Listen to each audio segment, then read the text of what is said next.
In 1999, I was speaking in Africa, and I was speaking to about 6,000 people of leaders who have come from the entire country.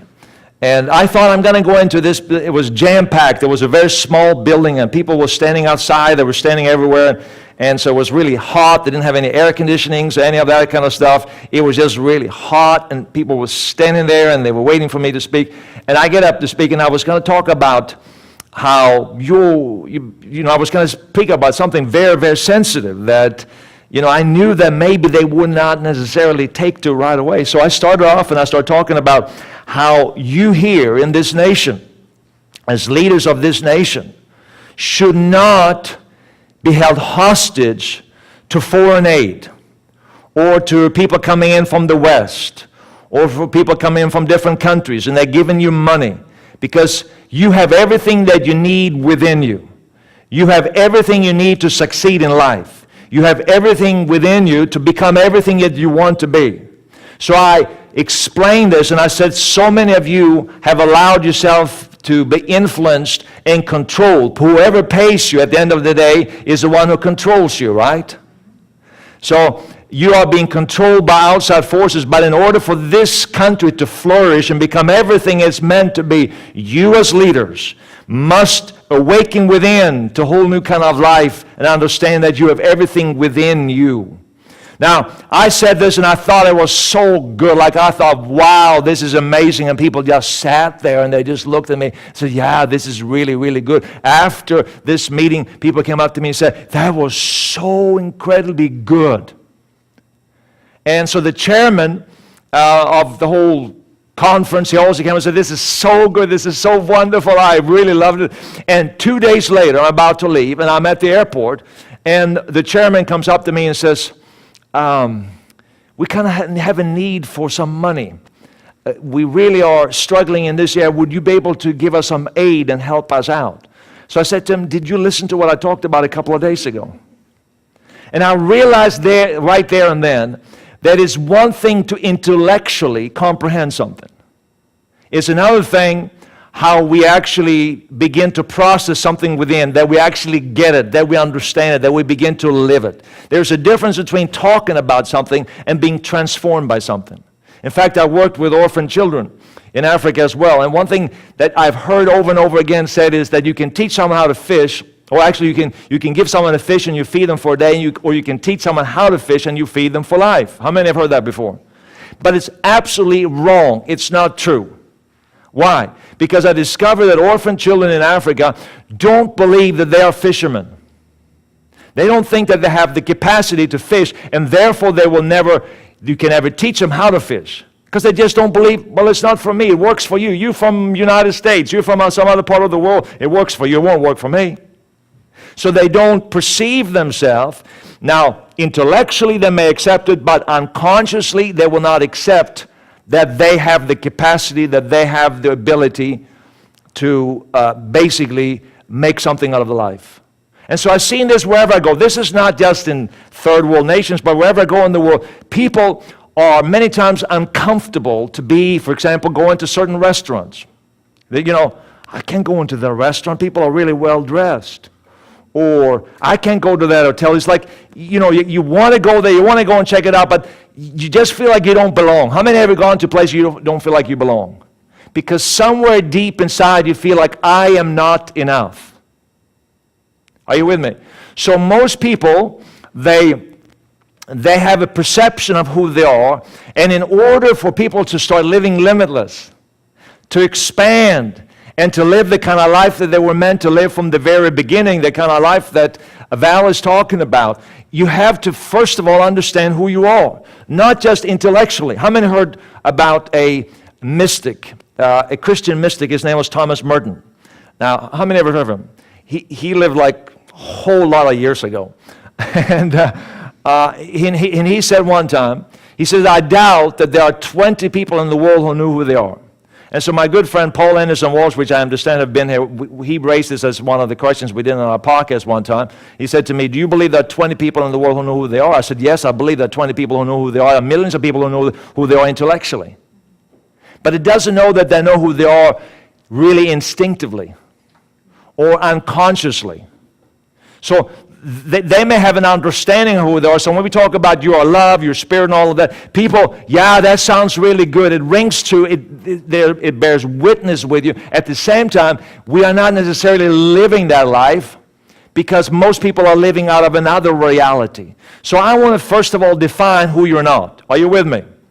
Because most people define themselves according to all kinds of things that happened in the past. You basically, countless memories and experiences collected over your childhood and as a toddler formed into this image that you have of yourself, not conscious image of yourself, because you say, well, I'm a man, I'm a woman, I am Adam, I am Jennifer, or I'm whatever you are. You have a conscious understanding of who you are.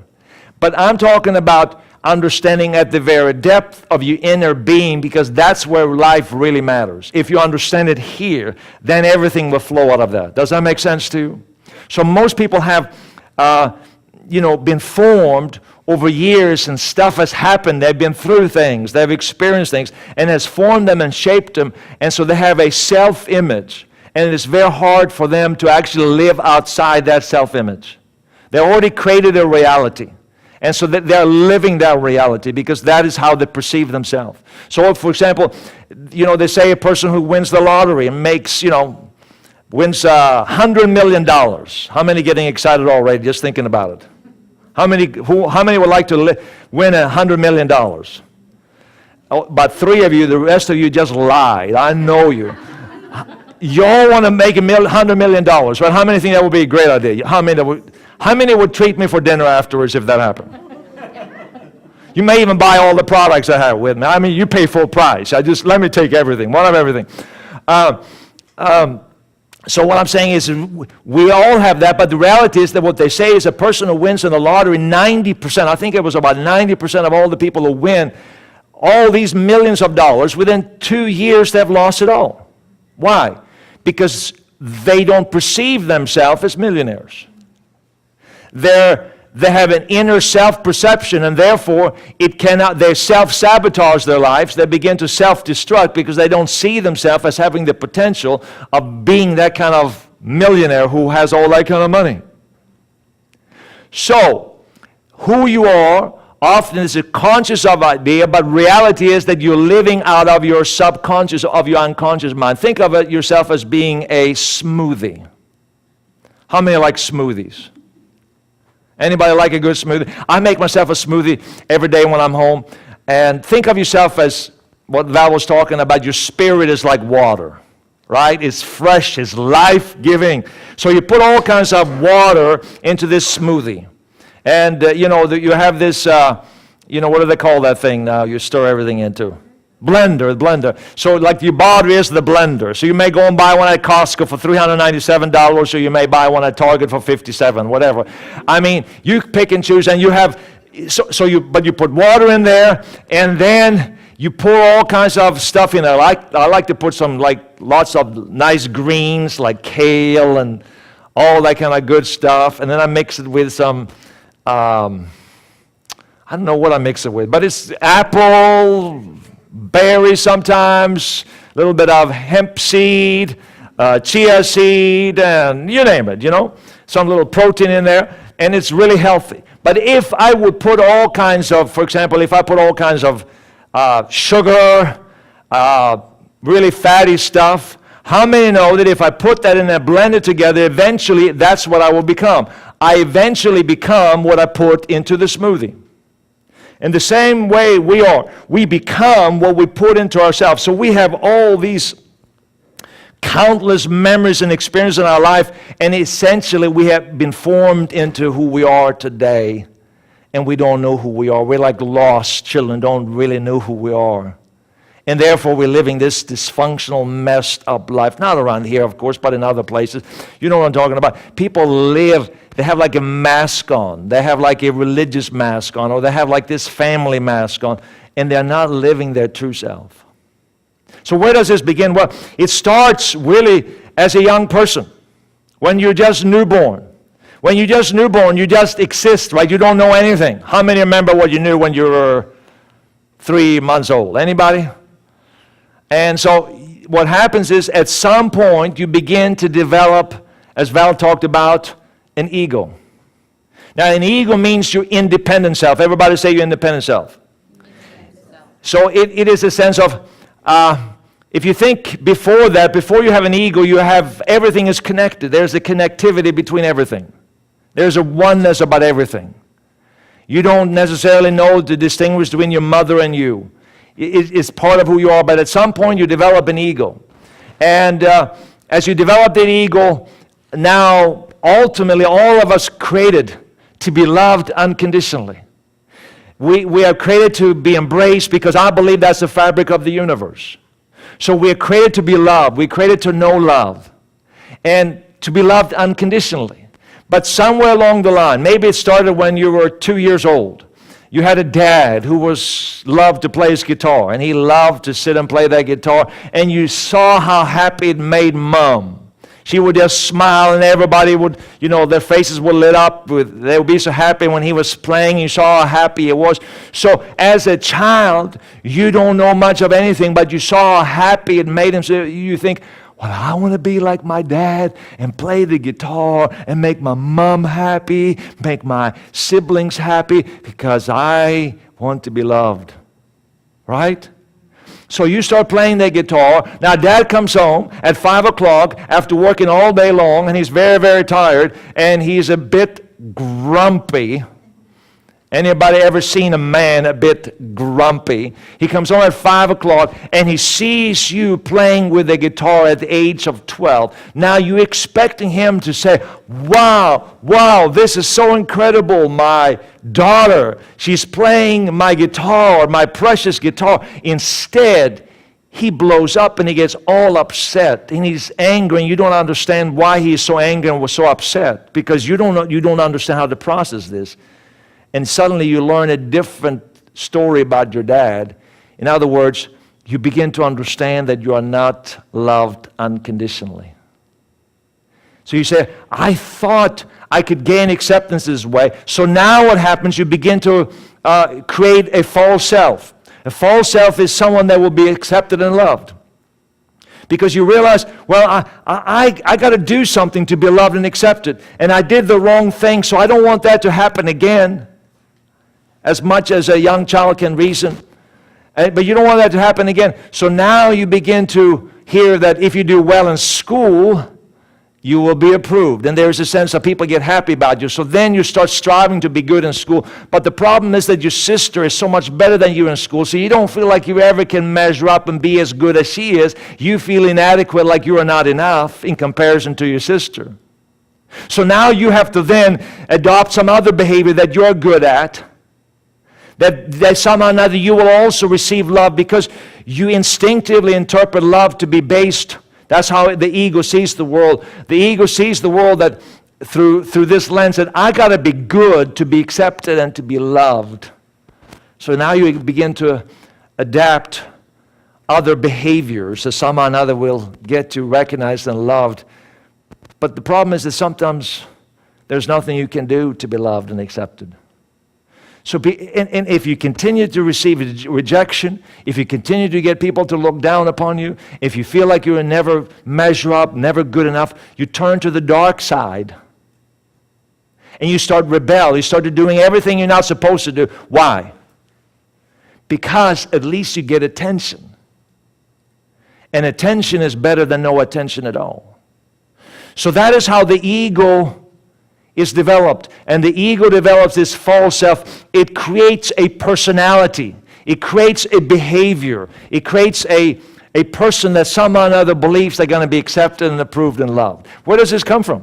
Well, interestingly, it really starts, as you will see, most ancient spiritual texts tells this story, a story of beginnings, about these two characters in the garden, beautiful garden of Eden, as it talks about in the Bible.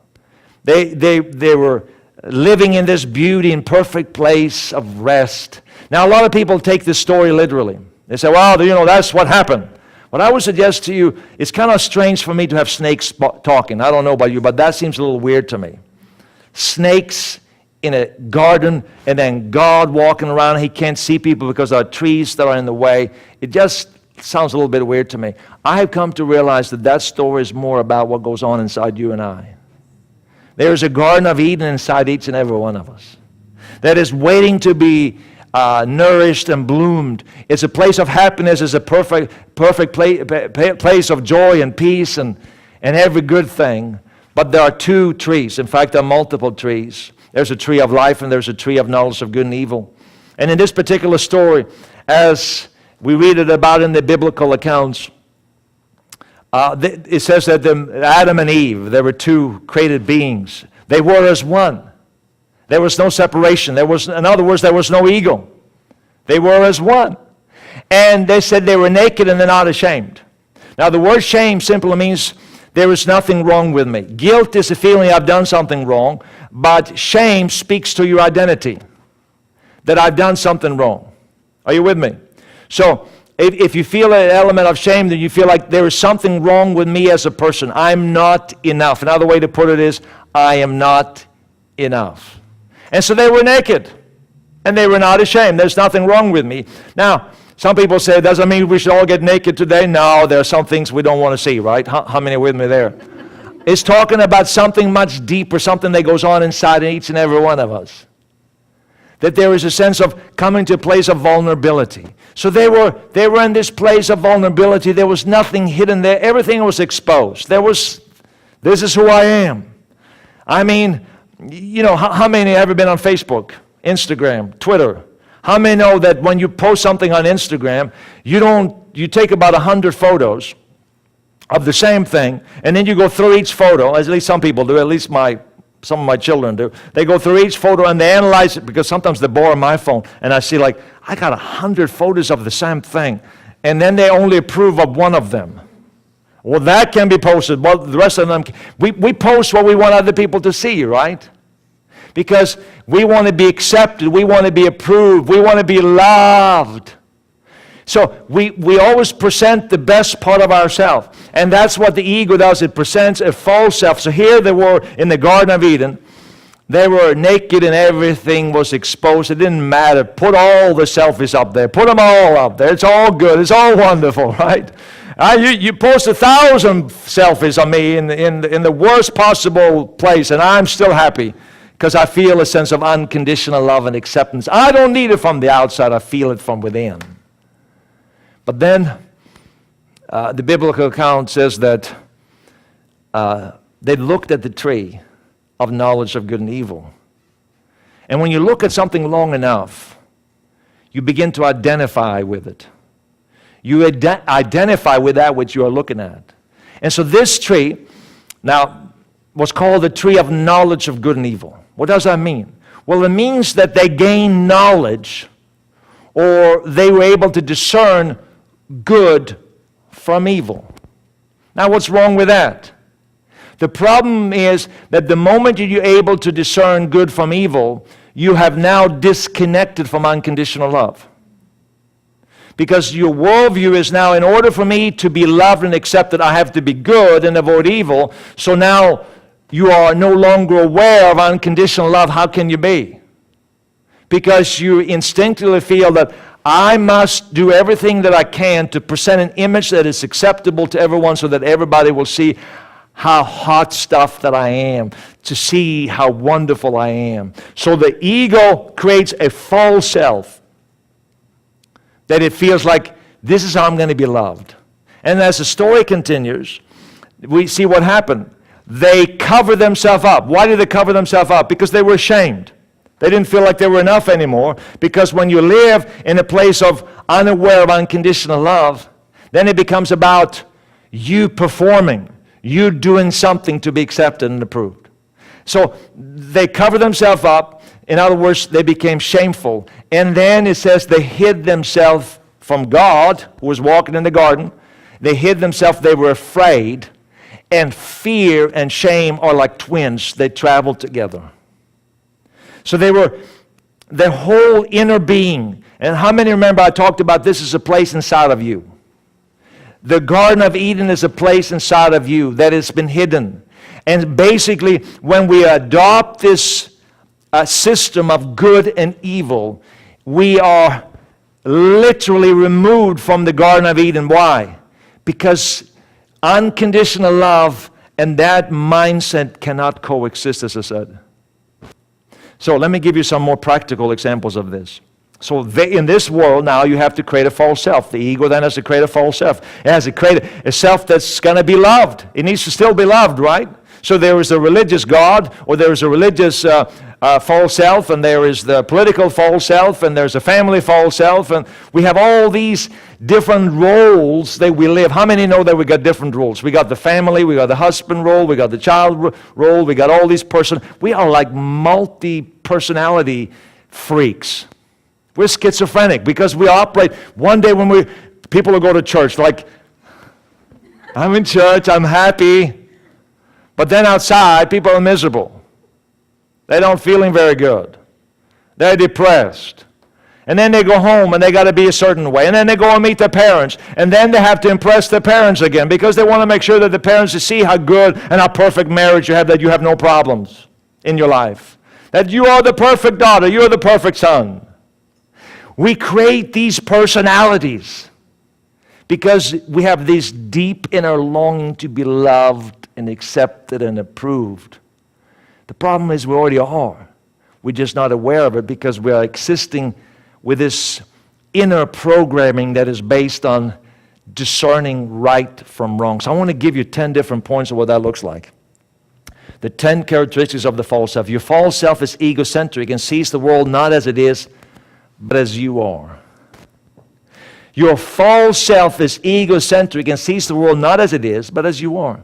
Have you ever noticed in the United States, it's probably here like that too, but not as bad as in the United States. Have you ever noticed, like, politically, people are in two different worlds? Like you think, like I talk to some people politically in the United States, I'm thinking, what? Like, how can you see the world like that? I don't understand. So I've noticed, here's what I've noticed. If you are a certain persuasion, then you watch Fox News. And if you're another persuasion, you watch CNN or MSNBC, and you watch and you look at social media, you find all these different things online, and you believe what you have already chosen to believe. Or you believe that which already benefits your current beliefs. Why do we do that?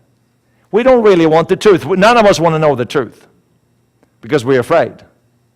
Because we have built our identity around our political persuasion. So if someone comes and basically says, your whole thing is wrong, the way you see the world is wrong, our sense of identity will crumble. So therefore I'm afraid to listen to an opposing view. Because, and so religion does the same thing.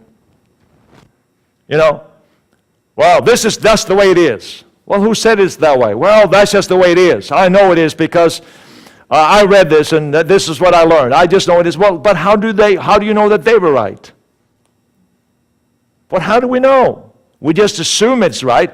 Jesus said something very interesting, actually. He said, you shall know the truth and the truth shall make you free. So Jesus' litmus test on knowing the truth was not, I saw it on Fox News. Are you with me there? He said, the truth will make you free. Now, I've discovered that most people are suffering in their minds. If they will be brutally honest, which most people are not, but if they're totally honest, when they're by themselves, they don't feel like they are free. Even though they have and put on a good mask and pretend. Because that's what the ego is good at pretending, creating masks. So we create a reality that we think was going to be loved and accepted, but we really, we believe, we look for information that's going to support the view that we already hold. But Jesus' way was, seek the truth, because the truth is going to set you free. So in my journey of transformation, I came to the point, I've been successful, I've been traveling around the world, speaking to millions of people, and then on inside, I would go and speak to, great auditorium. I have like 7,000 people in a big stadium, and afterwards, I started feeling all these insecurities. I felt like I was not enough. I would stand there and evaluate myself. I wonder if I did good enough. I was looking for assurances. Please tell me how great I am. I need someone to tell me this. Because I feel so insecure about myself. Because my sense of identity was wrapped around how well I could perform on stage. And so people don't look for truth. But the truth is that the truth shall make you free. So as long as we're bound up, as long as we're not experience freedom, as long as we still have suffering in our minds, we ought to be searching for the truth, because the truth shall set you free. In order to do that, we got to see outside the world we're living in. The false self is egocentric. It sees the world not as it is, but as you are. Your false self interprets self and the world through fears and insecurities. It will process everything that happens to you through your insecurities and fears. When I was much younger than I am today, I'm about 29 right now. When I was in school living in Sweden, I had this teacher. She was testing everybody how to read. And she had this way of testing everybody's ability to read, that she checked how many times you moved your eyes when you read a sentence on a line. So you move your eyes like this from one sentence to the next. So she went through everybody in class, and she checked everybody. I knew she didn't like me, by the way, but that's a different story. I was not the teacher's pet at all. But anyhow, she was going through everybody, and she said, oh yeah, you're doing really well. You moved your eyes only once. And in other words, you know how to read really well. We didn't actually read out loud. We were just reading. And so she was going through everybody. And right sitting next to me was what everybody considered the dumbest guy in class. I mean, you're not supposed to judge, but you know what I'm talking about. You still judge, right? He was just not really the brightest guy. So they came to him, and he moved his eyes twice. She said, that's good. And then they came to me. I was last. And I moved my eyes 3 times. I was the worst one in the entire class. Now, guess how I interpreted that? I went home and I felt devastated. Now, I interpreted that, let's go back to the other one. I interpreted that through my own fears and insecurities. So I saw myself as not enough. According to the tree of knowledge of good and evil, I saw myself, I'm not enough. And so I interpreted this, that I am not enough. So my grades in school began to deteriorate because I thought, well, I'm not as smart as the other students. And so when I became a speaker, I decided I have to just have lots of fun and walk around and jump around and have a lot of action because, I can't teach, right? Because I'm not smart enough to teach. And now I don't think I'm pretty good. But you know what I mean? But I had that because I saw the world through my own insecurities and fears, because my ego was dictating how I lived. The next one. A false self is defined by others. You know that most of us are trying to live up to somebody else's dream, or what we perceive to be their dream for us, because we're all looking to be loved and accepted. So many people are doing stuff they're not meant to do. They don't really want to do it. They hate it. But they think that if they do it, somehow or another they're going to be loved and accepted. They got to be good. We all seek to be good. Most people seek it, and most people want to be famous today. That's the latest good thing. People want to be around fame. People want to be significant and approved. And so this is what the false, or your ego creates this false self, so that, in other words, this is how I have to be in order to be accepted and loved. So we are defined by others. Your false self is your independent self that is at its core selfish. Let's go to the next one. Your false self needs a continuum of good and evil for comparison and judgment. So you need to have a good and evil. You have to have this so ingrained in you, so that if you feel like someone is better than you, you can then pinpoint their failures. Because if you pinpoint their failures, you feel better about your own self. Are you with me? Or you need a hero that is way up there, like he's really up there. And so you want to be as close to that person as possible. So if I can sit next to that person, maybe people will see how great and how wonderful I am. Does everybody see how great I am? Now, without thinking this consciously, but subconsciously, this is going on inside of us. We need comparison. Can I give you an example how this ego operates? A little story, quick story.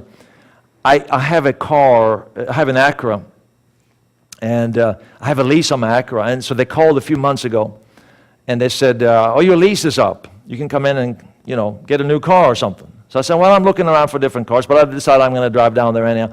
And so I drove down to the dealership, and I drove in. And so this guy came out, and then another guy came out, and so they asked me, what do you think of your car? What do you think of the current car? They're trying to warm me up to the idea that I should buy another car. I understand what's going on. And so we're both playing this game, right? How many know to play the game? And so they asked me, they said to me, so what do you think of your car? I says, I really like it, except I don't like the GPS, the navigation system. Because I said, the reason I don't like it, and I just have to be honest with you, because if I tell her to go to Los Angeles, it sends me to Iowa. It just is totally messed up. Now, I have shared this with someone else before, and they say, yeah, we've heard that a lot before. So because you have to speak into it, you have to give it direction. But this one guy, the sales guy, he looks at me and says, oh, yeah, I never heard of that before. So I thought, well, that's kind of rude, right? I thought, this is kind of rude. So I said, well, okay. I said, that's fine. So I just backed up the car, said, I think I'm going to go. I'll be back maybe sometime, maybe not. And I'm backing up, and the guy motions to me, says, stop it for a second. He says, you told me about this navigation system. You say it doesn't work very well. What do you mean by that? So I said, well, let me show it to you. So I said, let me just speak some, particular address. And I said, 3454 Genesee Avenue, La Jolla, California. And seriously, right in front of him, it took me to Idaho. So he looks at me, and he says, well, it maybe is your accent. Now, you have to understand that deep in my psyche, in my ego, there's an insecurity about my accent. Because how many know that we all want to belong and be part of something? We want to fit in. So when I came from Sweden, I tried to learn English so that I wouldn't sound like, hi, I'm from Sweden, I speak Swedish. I didn't want to have that, right? So there's an insecurity about relating to my accent, even though we're the best hockey nation in the world. Now you really love me, I can tell. So I had this insecurity. So my type A personality, now feeling, this person that I am, I'm love, I'm created in God's image, and, I'm just this peaceful person. So now I'm a little irritated. So you know what I do? And I didn't even think about it. I just responded. So I said to him, because I'm pretty good at arguing a point, I can make a very persuasive argument. So I said to him, so you are telling me, sir, I said, that Acura does not make cars for people like me who are immigrants? Or are you telling me that Acura is not capable of making cars for people like me? Or are you telling me that you don't care about people like me as your customers? My type A personality came out strong and hard. But that was my response to him making me feel less about myself. So he looked at me and says, well, I didn't say that. I said, but you certainly implied that. And so then I realized, well, this is not a good situation. And he realized the same thing. So I reached out and said, but listen, no problem. I'm just playing with you a bit, and we're having a little bit of fun.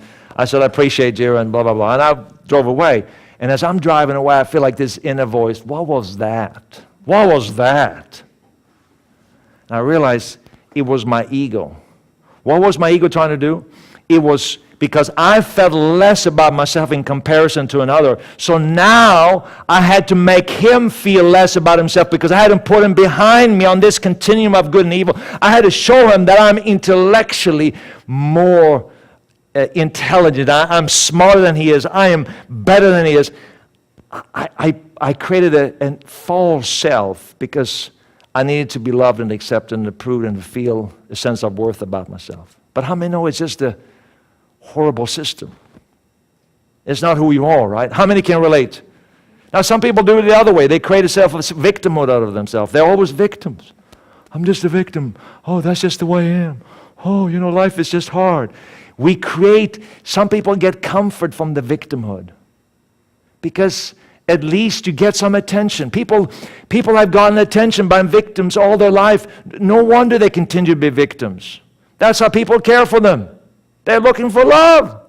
So if I'm going to be miserable, if I'm going to be depressed, if I'm going to look like I had an overdose of lemon juice, every day I'm drinking lemon juice, really bitter, hardcore, awful lemon juice, I'll drink it every day as long as I get some attention from it. We create a false self, and it's done subconsciously. Now, your false self is motivated by reward and punishment. Heaven or hell. If you're good, you get heaven. If you're bad, you get sent downstairs. Are you with me? And then, when we perceive others to judge us as not enough, we punish them with silent treatment, anger, we withdraw the reward. So what happens is this, when someone does, how many ever had someone do you wrong? Like someone really messed you up. Like it could have been your husband. In fact, you had been married for 20 years and your wedding anniversary is coming up and you were so excited about it. It's 20 years of marriage and you were expecting a big, big, big rock. And you even know how to hint. What do you think of this? And you show the catalog. What do you think of this? You go to the internet and you say, what do you think of this? This one looks good. I mean, you don't want to say it out loud, but you just kind of hint. Come on, you see what I want? This is what I want. And what happens? The celebration is about to come. You haven't heard a word from the guy. He's busy working. And so now he comes home and he's tired on your wedding anniversary. And you were hoping that he would remember, but the dingbat can't remember anything. And what do? You have a meal ready and you have everything ready and he doesn't remember.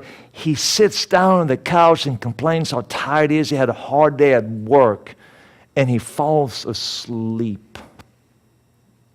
Now, how do you internalize that? You think, he doesn't find me attractive anymore. He doesn't love me anymore. He doesn't have the feelings he used to have about myself because you see the world through your own egocentric nature. That the world, that we all do this, we see ourselves. So in other words, we say, it's got to be something wrong with me, right? There's something wrong with me. Maybe I gained too much weight. Maybe I got too many wrinkles. Maybe there is something wrong with me. And we try to find out what is wrong with us.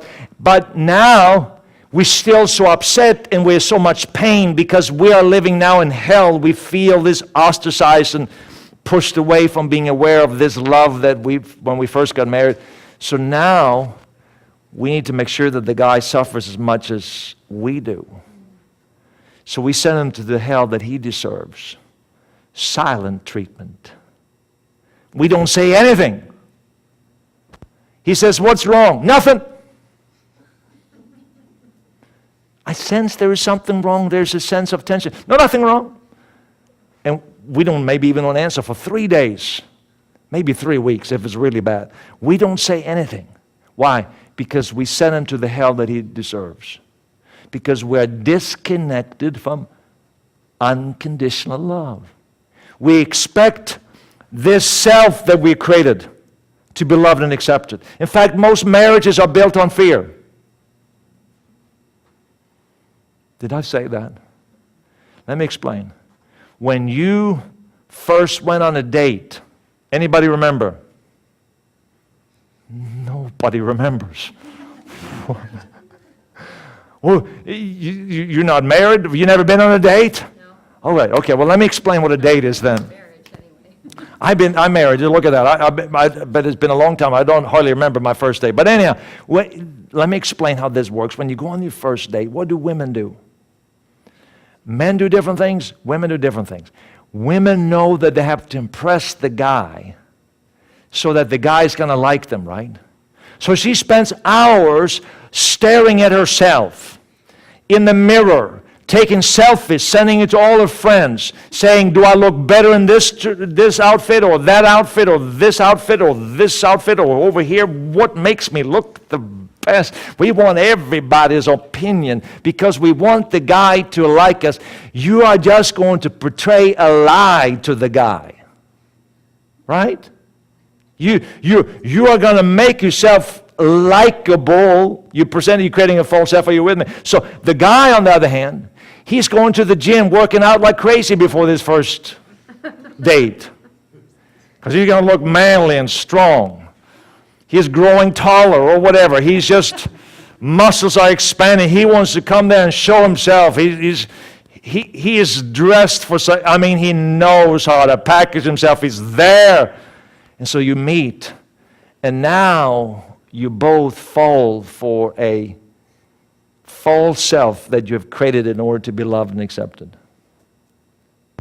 So here we have suddenly, in this relationship, we now have two different characters. We have the real self, we have the false self that you created, and now people get married.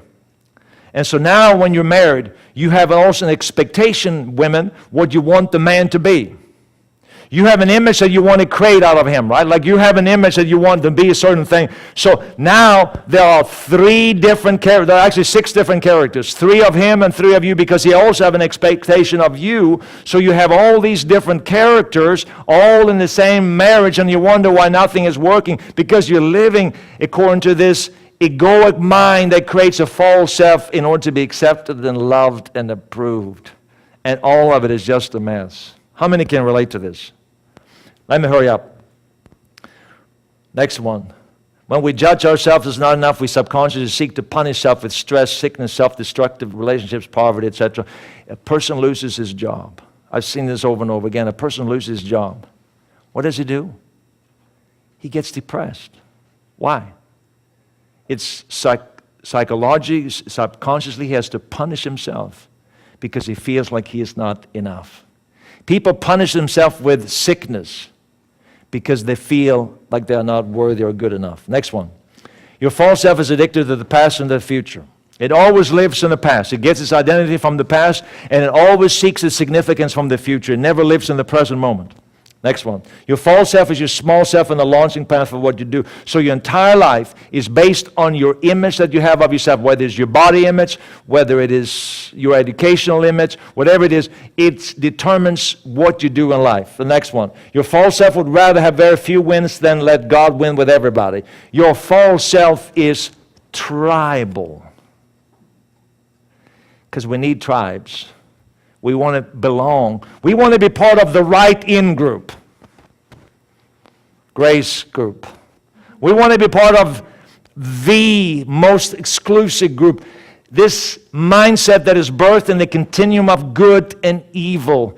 This false self, this egoic mind, wants to be part of something, feel like, I am a little bit better than those people over there. They don't know what I know, because it makes us feel good about ourselves. But all of it is rooted. Religion is the worst, by the way. We're really terrible.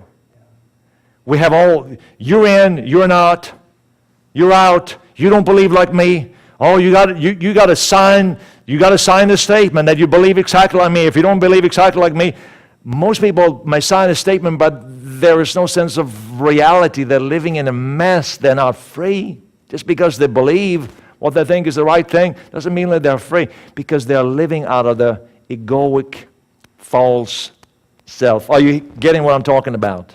Are you hearing me? Are you with me? So, who am I really?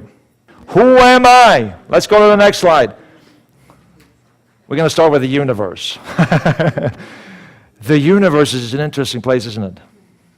You know that the universe is made up of 4.9% ordinary matter. You know what ordinary matter is? This chair is ordinary matter. You are ordinary matter. I am ordinary matter. The earth is ordinary matter. Planets, the sun is ordinary matter. That means that the rest of it is made up of what we consider empty space. Although now we have learned that it's not so empty after all. we have learned that it's dark matter and dark energy. So more than 95% of the universe is made up of dark energy and dark matter, which is not really empty space. It's particles and atoms. And what they have discovered is this, which is so amazing, that it has a form of intelligence. There's an intelligence in empty space. There is a consciousness even, because they have discovered that there's an observer. Without an observer, nothing exists. Unless someone is looking, there is nothing that exists, which is so mind-boggling for us to understand. But there is a consciousness, something outside ourselves, that nothing exists unless someone would look at it. So there is this guy named Dr. Robert Lanza. Now, how many heard of Dr. Robert Lanza? Nobody. That's what I thought, because I hadn't heard about him either. He's the kind of guy, by the way.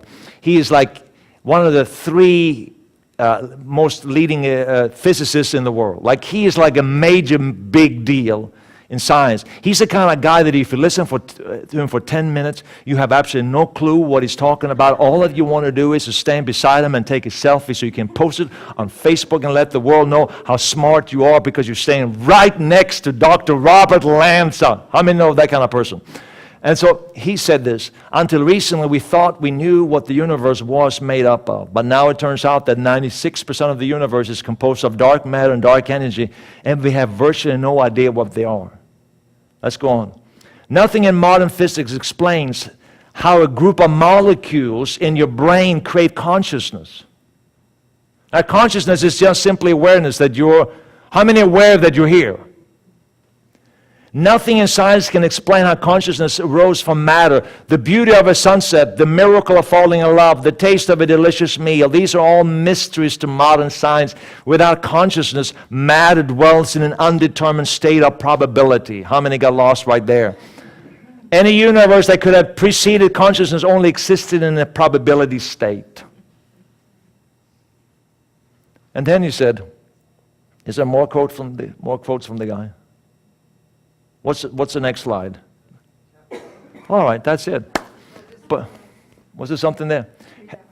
Has anyone offered any credible suggestion for how some 14 billion years ago we suddenly got 100 trillion times more than a trillion tons of matter from silage? Has anyone ever explained how dumb carbon, hydrogen, and oxygen molecules could have, by combining, accidentally become sentient aware and then utilize this sentience to acquire a taste for hot dogs and the blues? Are you with me? Like this is like a really weird thing. Like the universe, like look at your neighbor and say, you're real weird. Like I don't understand. Like this is beyond reason. There's something bigger going on here. All these molecules have been shaped and formed into who we are right now. So who am I really then? What is the universe? It's this inexplicable place that we all inhabit, that is all connected somehow or another. There's actually, they're saying the earth is all connected. Everything is connected. What's happening in the Sahara Desert in Africa actually affects the rainforests in Brazil. Without what's happening in the Sahara Desert, we will not have the rainforest in Brazil. It's all interlinked, all of us. In fact, we have molecules. There's an exchange of atoms right now. You have some of my atoms, I have some of yours. In fact, there is such an exchange that you may have some of the atoms that Jesus had, and Mars, and Bruno Mars, or you name it. Some of you have Hitler's and Elvis and Napoleon and Mike back there and Val. There is a continual exchange of atoms. It's just a weird place, which leads me to God. Now, some people speak of God in religious terms. And I always get nervous when people talk about God in religious terms, because they seem to think that they know all the things about life, and they just have to tell you exactly, believe this and do this and do this, and then your life is going to be perfect, just like mine is not. Have you ever met people like that? Anyhow, not around here, of course. So here's what this guy said, Jeffrey Kluger, Time Magazine. They're grappling with something bigger than mere physics, something that defies the mathematical and brushes up against the spiritual. We're talking about God. So the question is, who is God? It all depends who's speaking. It all depends, right? Like, God can be anything. He's usually an upgraded version of ourselves, of our particular worldview. So to some people, he is just really miserable. He's just really grumpy. He really have a bad temper. And most of the time he's grumpy and he's far away somewhere, really, really far away. He's got long, really, really old-looking hair, gray, major gray, and a long beard. You can imagine having grown for eternity that he's got a long beard, and it's really, really gray, and he's really far away, and he looks at the earth and he's totally disgusted with the world. And he can't wait to send you downstairs. That he has worked very hard to create this place that you can feel and burn. Turn or burn. And I hope you will not turn, because you will burn, and I get a lot of joy out of that. Sounds like a pretty scary dude, doesn't he?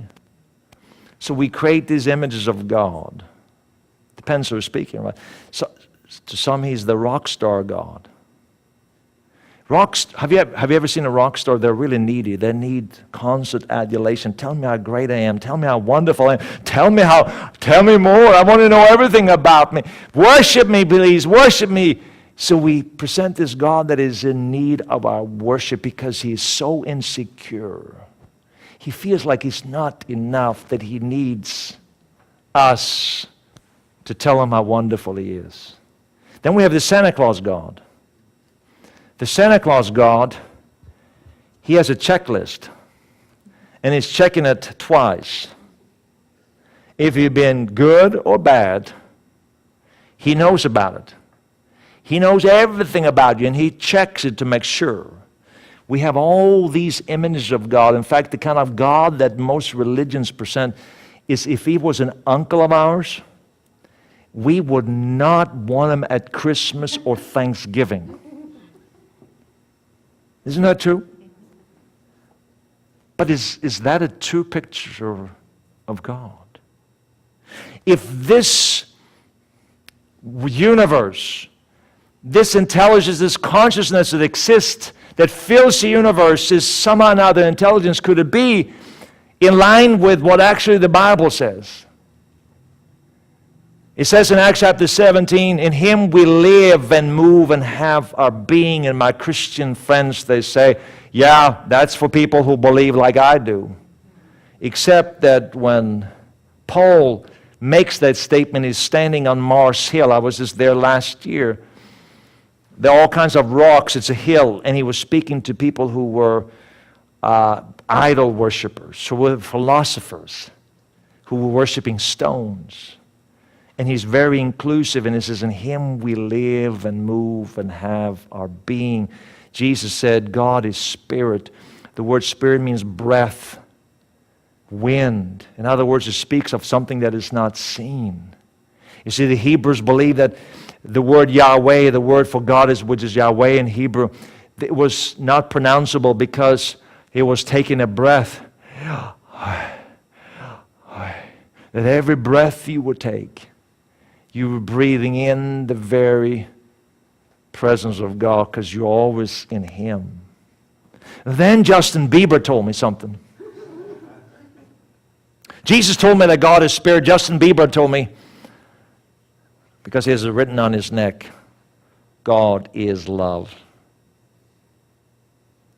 Which is very interesting. Because what is love? Love is something that is beyond self, right? Something that is selfless. Unconditional love is never selfish. It's always giving, it's always generous, it's always expanding, it's always rich. And so, which leads me to Jesus. Because we have to be honest, throughout history, there's never been anybody like Jesus to show us what love is. Because Jesus, unlike a lot of heroes who have died for their nation, for their tribe, for their family, Jesus, he actually died for people who hated him, which to me would seem to be the ultimate expression of love. We see in Jesus, there is something about this cross, this resurrection that speaks of a universe that is grand, that is expanding at the speed of light, that is so enormous. We see God in all of that, that God is love. And then it leads me to the next question, who am I? Who are we? Well, you are made up of 100 trillion cells. Did you count them today? You have 100. Some of you may have a little bit more, some of you may have a little bit less. I'm not doing the count. I'm not saying anything. I'm just saying some people have a lot of cells, some people have a bit less. You know that each cell is made up of hundreds of thousands of molecules. And those molecules have 6 feet of DNA coded into them. Each molecule. Or 3 billion codes. So you are made up of 100 trillion cells that are made of another 100 trillion atoms. And here's an amazing thing. The closer they get to an atom, and the more you see an atom, the more it disappears, they realize it is empty space, which has this intelligence. Dark matter, dark energy, we don't know what it is. But somehow or another, we have been put together, all these cells, we have been somehow or another formed into a being like ours. So we are a combination of cells. The problem is that these cells are made up of atoms, and they continually change all the time. They move across the universe.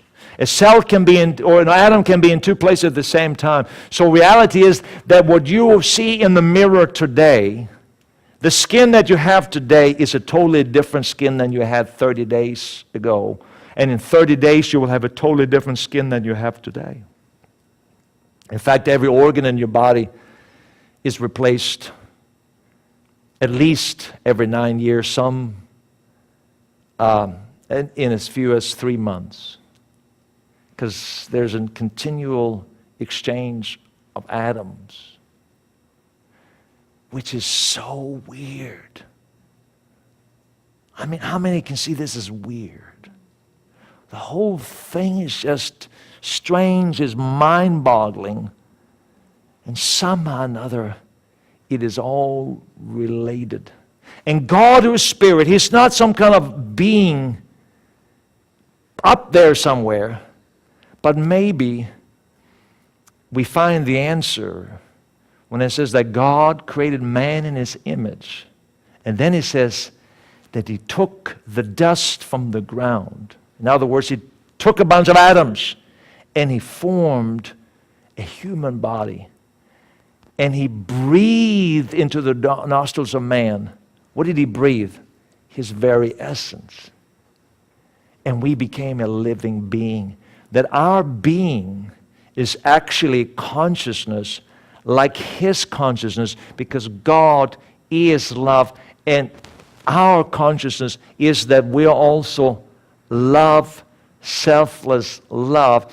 And once we become aware that we are unconditional love, now the cells that are in my body that are not operating as they should, who are dysfunctional, are receiving a signal, because it's been proven by science that there is a signal that is sent from somewhere within you. Some form of belief is sending signals to your cells and creating the reality that you're living today. Now, how many think this is kind of a scary science lesson? And a butchered one? But regardless, who are we really? I would suggest to you that at the very core, you are loved. Let me tell you a story. Can I tell you a story? I'm almost done. I'm fixing to be done. I'm rushing. We're about to land, so put on your seatbelts. We're about to land. It's going to be a smooth landing. How many want a smooth landing? In 2005, I came from a very religious background. I was speaking around the world. I was a pastor. I was known. I had a name. But I was dealing with a lot of stuff inside. People looked up to me. But inside, I was angry because I feel people had done me wrong. How many have ever been done wrong? I was dealing with self-righteousness because I felt like these people are wrong, I'm right. But then I was also dealing with this feeling that you talked about, Val. I didn't feel like I was enough. I didn't feel like there was something missing in my life. So I was dealing with all this kind of turmoil. And then I moved to California, which was supposed to be heaven, but instead it was like hell. I came to California, my new hell, and I felt ostracized. I felt alone. I felt those closest to me, even family members, had done me wrong. I was beginning to feel an anger, a bitterness, a resentment. I didn't know how to deal with it. I felt justified in having these feelings, except that I began to feel like my body was breaking down. And suddenly, I started having cluster headaches. Now, you have to understand that science tells me that cluster headaches is the worst pain a human can suffer. Now, women come to my meetings and hear me speak, and they say, you have no idea what you're talking about. You're a man. What do you know about pain? You have never given birth to a child. So let me tell you how I know it's the worst pain a human can suffer. I Google it. It told me on the internet it's the worst pain you can suffer.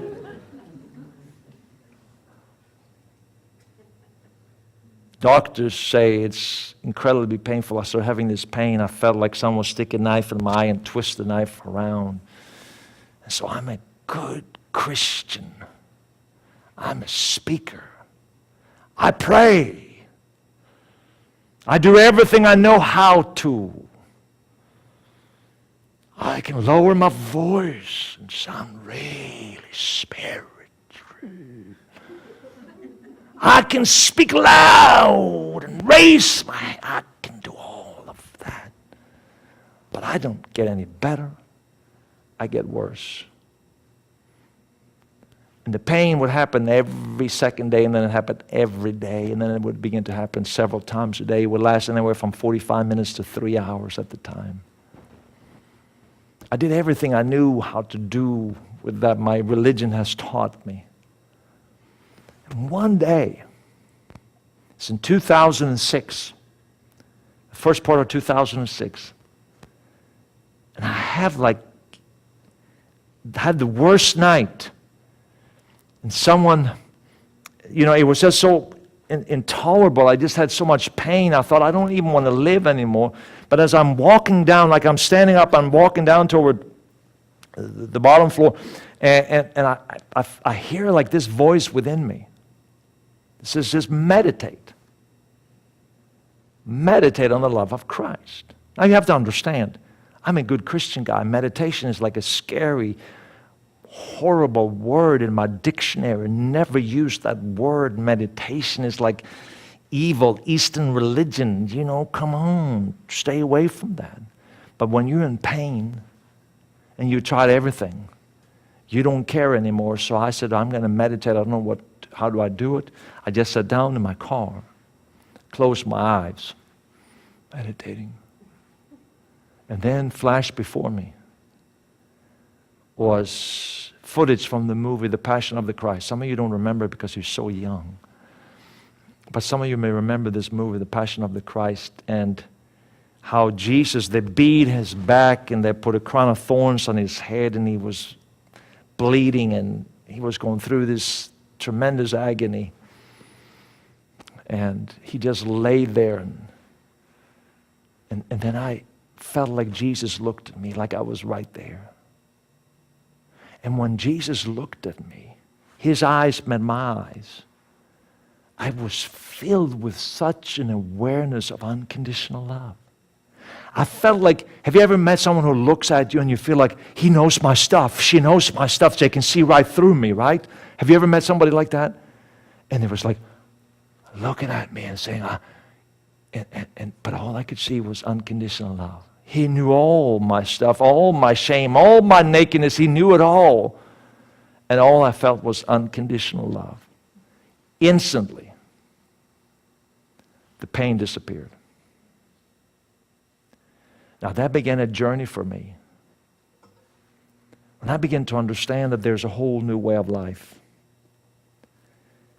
A kind of life that most people have been separated from because of fear, because of this false self, this self that is not aware of unconditional love. But it's at the very core of who we are, because we were created in that image that maybe God is not so far away, but maybe God, that we are connected to Him and He is in us and is waiting to express that love that He is in and through us. And that's the key to us living our best life. But it is not something that you read about in a book, you sing about, Jesus loves me, this I know, for the Bible tells me so. It is something that you experience within that changes your subconscious or your unconscious mind to the point where your instincts are transformed, and where now that fear, shame-filled inner person that has created a false self, the egoic mind has created a false self that needs to be loved and liked and basically assesses their sense of worth based on how many likes they get on Facebook for the latest posting. All that kind of stuff is immaterial because they've come to realize who they are. So it set me on a journey. And so for several years, I went through really bad times, struggle, but I started seeing things that I'd never seen before. I began to awaken to a whole new kind of life, and I started meditating, and eventually I started meditating every day on the love of Christ. And as I began to meditate on the love of Christ, I began to feel like a whole new person on the inside. And in fact, I used to have high blood pressure. It suddenly started just being normal and better than normal. My instincts started changing. Everything about my life naturally began to change. And then I read somewhere that the people who meditate on loving kindness, actually, they don't grow old as fast as others. So listen, I'm like 95 years old, look pretty good, right? You know what I'm talking about? You begin to change. In fact, they have discovered that people who meditate on loving kindness, there's a part of your brain called amygdala. How many have heard of that? It controls your fear and your aggression. And they have noticed that people who meditate on loving kindness, the amygdala actually decreases.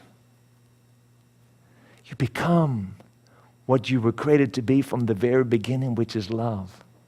And when you are love, now all the limitations that you have placed upon yourself of what you can and cannot do are erased, right? Because you no longer see yourself through the light of the ego that has been programmed by your past and by your failures that says you are not enough, you'll never measure up.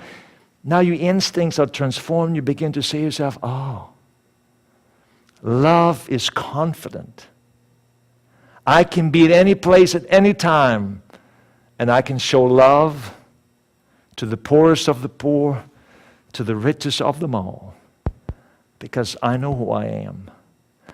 I don't need your love because I'm already am love. But because I am love, I receive love, because love will always find its match. Are you seeing what I'm talking about? It's a whole new way of life. And once we begin to awaken to this kind of life that comes from within, instinctively, our relationships will just change. We won't be so needy anymore. I know some people are so needy, they need constant assurance. It's okay. It's within. You know who you are. You awaken to yourself. Your physical body will begin to change. you begin to see a whole new kind of life. You awaken to your true self, how you were made to be from the very beginning. How many want that? How many know that's a good life? So let me just give you this quickly. Do we have another screen there? Let's jump past that. Your true self is who you really are. Your true self sees self and the world through the lens of love and generosity. You don't see other people as a threat anymore. Well, those people can threat to me. They're trying to take my position. No, your true self is who you really are. Your true self is defined by the source of all life, not by others, but the source of all life which is within you. Your true self is the altruistic. That doesn't make sense. The true self is altruistic and sees the world for what it is beyond the negative chatter of our minds, like Val was talking about. You have this mind that chatters all the time, that up and down, emotional. You know what an emotion is? According to according to Latin, is a Latin word. It means to distract. Love and joy is not an emotion, by the way. It's your nature of your spirit, your consciousness. But emotion is fear, is rooted in fear, and it always distracts you from who you are. Your true self is at its core selfless and connected to the whole. Your true self is non-dualistic, non-polarizing, observes everything through the eyes of love. Polarizing means that good and evil. It always judges the world based on good versus evil. But it sees everything as one. It's okay. Are you with me? The true self is motivated by love and kindness. The true self is eternal, always ever present. Your true self is a launching pad for what you do. So now, when you begin to see, this is who I am. I'm love. I'm a consciousness of love. God, the source of our life, is in me. What limitations do you have now? None. There are no limitations. There's no restrictions.